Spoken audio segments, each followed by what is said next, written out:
Wealth wealth શું કરવા create કરવી જોઈએ? સૌથી પહેલો તો આપણી પાસે એનો આન્સર હોવો જોઈએ. વેલ્થ ક્રિએટ કરી તો આપણને તો ફાયદો થશે જ. માની લ્યો કે મારી પાસે 100 કરોડ રૂપિયા હશે તો મારી લાઈફસ્ટાઈલ બહુ ઈઝી થઈ જશે. 99% પ્રોબ્લેમ એવા હોય છે લાઈફમાં કે જે રૂપિયાથી સોલ્વ થઈ જાય છે. 1% પ્રોબ્લેમ જ એવા હોય છે કે જે રૂપિયાથી સોલ્વ નથી થતા. તો એના માટે વેલ્થ ક્રિએટ કરવી બહુ જરૂરી છે. પણ વેલ્થ શું કરવા ક્રિએટ કરવી? આપણે અગર વેલ્થ ક્રિએટ કરી તો એનાથી બીજા લોકોને શું ઇમ્પેક્ટ થાય છે, ઓલ ઓવર ઇકોનોમીમાં શું ઇમ્પેક્ટ આવે છે, અને આપણે કઈ રીતે ઓછા રિસ્કમાં વધારે રૂપિયા કમાઈ શકીએ, એ બધી વસ્તુ આજે આ વિડીયોમાં જોશું. અને એનો ઇકોનોમી ઉપર જે ઇમ્પેક્ટ છે એ ખાસ જોશું. શું કરવા હું આ વિડીયો બનાવું છું એ તમને કહું. મારા ગુરુ છે પ્રકાશભાઈ વરમોરા. ગુરુએ મને એ વસ્તુ કીધી કે જેમ આપણે બધા લોકો ઓળખતા હશો, સ્વામિનારાયણ સંપ્રદાય છે. સ્વામિનારાયણ સંપ્રદાય BAPS જે છે એમાં BAPS માં શું છે કે એમાં ઘણા બધા સંત બન્યા, બરાબર, જે MBA કરેલું હતું, ડોક્ટરેટ કરેલું હતું, એન્જિનિયરિંગ કરેલા હતા, એવા સારા સારા લોકોને પ્રમુખ સ્વામીએ સંત બનાવ્યા. મારું ઇમ્પેક્ટ એ છે, મારું અત્યારે જે ગોલ છે ને, મારો ગોલ હવે એ છે કે મારે વેલ્થ ક્રિએટર્સ બનાવવા છે, બરાબર. પ્રમુખ સ્વામીએ જે કર્યું એ બહુ સારું કામ છે. ઘણી બધી શાળા, ઘણી બધી કોલેજની બધી કરી, પણ એમને લોકોને સંત બનાવ્યા. મારું કામ શું છે કે મારે લોકોને વેલ્થ ક્રિએટર બનાવવા છે, મારે લોકોને રૂપિયાવાળા બનાવવા છે. તો હું એ જ લક્ષ્ય લઈને ચાલુ છું કે પ્રમુખ સ્વામીએ જે કામ કર્યું એવું, અથવા એનું મતલબ 10% કામ અગર હું કરી શકું, પણ વેલ્થની સાઈડમાં મારે લોકોને વેલ્થ થી દૂર નથી કરવા. શું કરવા એ આપણે આજના વિડીયોમાં જોઈએ. હવે એક સિમ્પલ એક્ઝામ્પલ લ્યો કે મારી પાસે માની લ્યો કે 1 લાખ રૂપિયા પડ્યા છે, બરાબર. 2 3 4 ને 5 1 લાખ રૂપિયા મારી પાસે પડ્યા છે. આ રૂપિયાની મારે હમણાં કઈ જરૂર નથી. માની લ્યો કે આવનારા 4-5 વર્ષ માટે મારે આ રૂપિયાની કઈ જરૂર નથી. અને હવે જરૂર નથી એટલે મેં શું કર્યું, આ 1 લાખ રૂપિયાને ઘરે રાખવા કરતા મેં આ 1 લાખ રૂપિયાને ફિક્સ ડિપોઝિટમાં મૂકી દીધા. હવે ફિક્સ ડિપોઝિટમાં સિમ્પલી આપણે માની કે 6% આપણને વ્યાજ મળે છે, તો મને આમાં 6000 રૂપિયાનું વ્યાજ મળશે, બરાબર. હવે આ બરાબર છે, સિમ્પલ વસ્તુ છે કે આપણી પાસે 1 લાખ રૂપિયા પડ્યા હતા, ફિક્સ ડિપોઝિટમાં મૂક્યા, 6% વ્યાજ આવે. પણ આને છે ને મેં એક ઇકોનોમિકલ સાયકલમાં નાખ્યા. કઈ રીતે? હવે મારો એક ફ્રેન્ડ છે ધીરજ કરીને. ધીરજને એનો એક બિઝનેસ સ્ટાર્ટ કરવા માટે 10 લાખ રૂપિયાની જરૂર હતી. 2 3 4 5 એને 10 લાખ રૂપિયાની જરૂર હતી. હવે મારી પાસે 1 લાખ રૂપિયા હતા. ધીરજ મારી પાસે આવ્યો, ભાઈ મારી આવી રીતે એક બિઝનેસ સ્ટાર્ટ કરવો છે, મારી પાસે પ્લાન છે, બધું રેડી છે, ખાલી રૂપિયાથી અટકું છું, બરાબર. તો મારી પાસે 1 લાખ રૂપિયા હતા, એ તો મેં ધીરજને આપી દીધા. અને મેં શું કર્યું, મારા જેવા 9 બીજા ફ્રેન્ડ હતા, એ બધા પાસે 1-1 લાખ રૂપિયા હતા. તો 9 લોકો એ પાસેથી 1-1 લાખ, ટોટલ 9 લાખ લીધા, અને મારા 1 લાખ, 10 લાખ રૂપિયા અમે ધીરજને આપી દીધા બિઝનેસ કરવા માટે. હવે ધીરજે બિઝનેસ કર્યો. બિઝનેસ કર્યા પછી 1 વર્ષમાં ધીરજ 20%નો પ્રોફિટ જનરેટ કરીને લાવ્યો.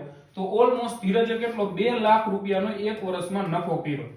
હવે 2 લાખ રૂપિયામાં ધીરજે શું કર્યું, 1,20,000 રૂપિયા અમે જે 10 પાર્ટનર્સ હતા ને, જેને રૂપિયા રોક્યા હતા ને, એ લોકો વચ્ચે ડિવાઈડ કરી નાખ્યા, અને 80,000 રૂપિયા ધીરજે પોતાના માટે રાખ્યા, બરાબર. હવે 1,20,000 રૂપિયા અને 10 લોકો વચ્ચે ડિવાઈડ કર્યા. તો અમારા લોકોના ભાગમાં કેટલા આવ્યા, પર પર્સન 12,000 રૂપિયા અમારા ભાગમાં આવ્યા. હવે આ જ રૂપિયા મેં ફિક્સ ડિપોઝિટમાં મૂક્યા હતા તો મને 6,000 મળતા હતા. અહીંયા મને કેટલા મળ્યા, 12,000. નો ડાઉટ આમાં રિસ્ક છે, એના ઉપર આવી આપણે. બટ મારી ઇન્કમ 6,000 રૂપિયાથી વધી ગઈ. આના સિવાયના બીજા ઇમ્પેક્ટ તમે સમજો. ધીરજ 0 રૂપિયા કમાતો હતો, ધીરજની ઇન્કમ 80,000 રૂપિયાથી વધી ગઈ, બરાબર. તો એક તો અહીંયા 10 લોકોની ઇન્કમ વધી, પ્લસમાં ધીરજ, ટોટલ 11 લોકોની ઇન્કમ વધી એક બિઝનેસમાં ઇન્વેસ્ટ કરવાથી. હજુ આના પછી ધીરજે સપોઝ કરો જે બી બિઝનેસ સ્ટાર્ટ કર્યો, બરાબર, તો એ બિઝનેસ રન કરવા માટે, મેન્યુફેક્ચરિંગનો કાંઈ બી બિઝનેસ છે તો એના માટે ક્યાંકથી રો મટીરિયલ પરચેસ કરતો હોય છે. તો રો મટીરિયલ જ્યાંથી પરચેસ કરતો હતો ધીરજ, બરાબર, એ રો મટીરિયલનો જે વેન્ડર હતો એનો બિઝનેસ વધ્યો, બરાબર. એ પેલા માની લો 10 લાખનો માલ વેચતો હતો, 1 લાખનો માલ ધીરજ એની પાસે લેવા માંડ્યો, તો એનો બિઝનેસ વધ્યો. ધીરજ કંઈક ને કંઈક ગવર્નમેન્ટને ટેક્સ પે કરે છે, જીએસટી ના ફોર્મમાં અથવા ઇન્કમ ટેક્સ ના ફોર્મમાં, કોઈ બી ફોર્મમાં ગવર્નમેન્ટને ટેક્સ પે કરે છે. ગવર્નમેન્ટની ઇન્કમ વધી આનાથી, બરાબર. આના પછી ઈ જેને માલ સપ્લાય કરે છે એની ઇન્કમ વધી. ઘણા બધા મતલબ આખી ઇકોનોમિકલ સાયકલમાં ચેન્જ થયો. એના પછી બીજો શું ચેન્જ થાય તમને કહું. માની લ્યો કે પહેલા મારી વર્ષની આવક 6,000 રૂપિયા હતી, બરાબર, 1 લાખ રૂપિયા જે મેં ઇન્વેસ્ટ કર્યા હતા. હવે એની જગ્યાએ મારી ઇન્કમ થઈ ગઈ 12,000 રૂપિયા. તો જ્યારે મારી ઇન્કમ વધશે ને ત્યારે મારા એક્સપેન્સ વધશે. માની લ્યો કે અત્યારે મારી દર મહિનાની આવક 10,000 રૂપિયા છે, બરાબર, 10,000 મારી સેલરી છે, તો હું ખોટા ખર્ચા કઈ નહીં કરું, હું મૂવી જોવા નહીં જાઉં, હું બહાર મતલબ ફેન્સી ડિનર માટે નહીં જાઉં. પણ મારી ઇન્કમ 10,000 થી 15,000 થશે ને તો મારા એક્સપેન્સ થોડાક હું વધારીશ, બરાબર, હું મારા શોખ ઉપર થોડુંક કામ કરીશ, માની લ્યો કે મહિનામાં એકાદ વખત મૂવી જોવા વયા જઈશ, તો જ્યારે કોઈ બી વ્યક્તિની ઇન્કમ વધે ને તો એનો એક્સપેન્સ વધે ને, એક્સપેન્સ વધે ને એટલે આખી આખી ઇકોનોમીમાં આવે.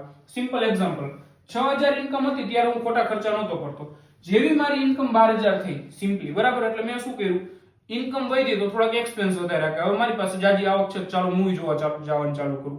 હવે જેવું હું મૂવી જોવા જવાનું ચાલુ કર્યું તો જે થિયેટર હતા, થિયેટરની ઇન્કમ વધી, થિયેટરની ઇન્કમ વધે એટલે થિયેટરને જે લોકો સપ્લાય કરે છે એની ઇન્કમ વધી, તો ઓલ ઓવર ઇકોનોમીમાં આના લીધે બહુ મોટો ઇમ્પેક્ટ ક્રિએટ થાય. આપણે શું કર્યું, સિમ્પલ, આપણી પાસે જે 1 લાખ રૂપિયા પડ્યા હતા એ કોઈને વ્યવસ્થિત બિઝનેસ કરવો હતો ને એને બિઝનેસ કરવા માટે આપ્યા, ફિક્સ ડિપોઝિટમાં ન રાખ્યા. તો આના લીધે ઓલ ઓવર ઇકોનોમીમાં બહુ મોટો ઇમ્પેક્ટ ક્રિએટ થાય. સિમિલર થોડુંક આગળ આપણે જઈએ, પછી ધીરજની કંપની માની લ્યો કે એક્સપોર્ટ કરવા માંડી, બરાબર, તો એનાથી શું બેનિફિટ થશે, ધીરજ જ્યારે એક્સપોર્ટ કરવા માંડ્યો તો અહીંયાથી માલ ફોરેન કન્ટ્રીમાં જવા માંડ્યો અને ફોરેન કન્ટ્રીના રૂપિયા ઇન્ડિયામાં આવવા માંડ્યા, તો આપણો જે મતલબ ટ્રેડ ડેફિસિટ છે ને એ ઘટશે અને એના લીધે આપણું જીડીપી વધશે, બરાબર, ઓવરઓલ આપણો રૂપિયો સ્ટ્રોંગ થશે જ્યારે આપણું એક્સપોર્ટ વધી જાય ઇમ્પોર્ટ કરતા, બરાબર. તો આ બધા બેનિફિટ થશે. શું કર્યું આપણે, સિમ્પલી કાંઈ નથી કર્યું, લાખ રૂપિયા અમારા 10 લોકો પાસે એમને મેં પડ્યા હતા અને ધીરજ પાસે આઈડિયા હતો, એ બેનું ખાલી મિશ્રણ કરાવી દીધું, બરાબર. તો ધીરજની વેલ્થ ક્રિએટ થઈ, અમારી વેલ્થ ક્રિએટ થઈ, સાથે સાથે રો મટીરિયલ વાળા, ગવર્નમેન્ટ, થિયેટર, આખી ઇકોનોમીમાં વેલ્થ ક્રિએટ થવા માંડી, બરાબર. સો આપણે જ્યારે મતલબ આપણા રૂપિયાને સેવિંગ અકાઉન્ટમાં રાખી છીએ ને ત્યારે રૂપિયા ડેડ રૂપિયા પડ્યા રહે છે, પણ એ રૂપિયાને જેવું ઇન્વેસ્ટમેન્ટમાં કન્વર્ટ કરીને તો એ આખી ઇકોનોમીને ચેન્જ કરવાની તાકાત રાખે છે. તો સિમ્પલ ઘણા બધા લોકોને હું કહું છું, આપણે ખાલી ઇન્ડિયન્સ લોકો એટલું કરી નાખીને આપણી જે સેવિંગ છે ને, સેવિંગને અગર ઇન્વેસ્ટમેન્ટમાં કન્વર્ટ કરી નાખીને એટલે આપણા ઇન્ડિયાની ઇકોનોમી ચેન્જ થઈ જાય. અને આ વસ્તુ યુએસમાં ઓલરેડી થઈ ગયેલી છે. યુએસમાં તમને ખબર હશે સ્ટોક માર્કેટ જે યુએસનું છે ઇક્વિટી માર્કેટ, બરાબર. ટ્રેડિંગની હું મતલબ ટ્રેડિંગ કરવાની કોઈને સલાહ નથી દેતો, ઇન્વેસ્ટમેન્ટની વાત કરું છું.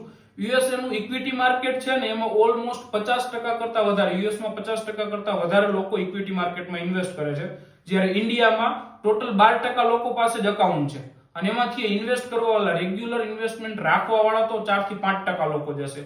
તો અહીંયા બહુ મોટો ગેપ છે. ખાલી આપણે આઈ કરી નાખ્યું ને, યુએસએ માં સેવિંગ બહુ ઓછા લોકો કરે છે, મોસ્ટ ઓફ લોકો ઇન્વેસ્ટમેન્ટ કરે છે. આપણે સેમ આ વસ્તુ ચાલુ કરી દીધી ને તો આપણી આર્થિક પાવર બની જશું, આપણી સુપર પાવર બની જશું, બરાબર.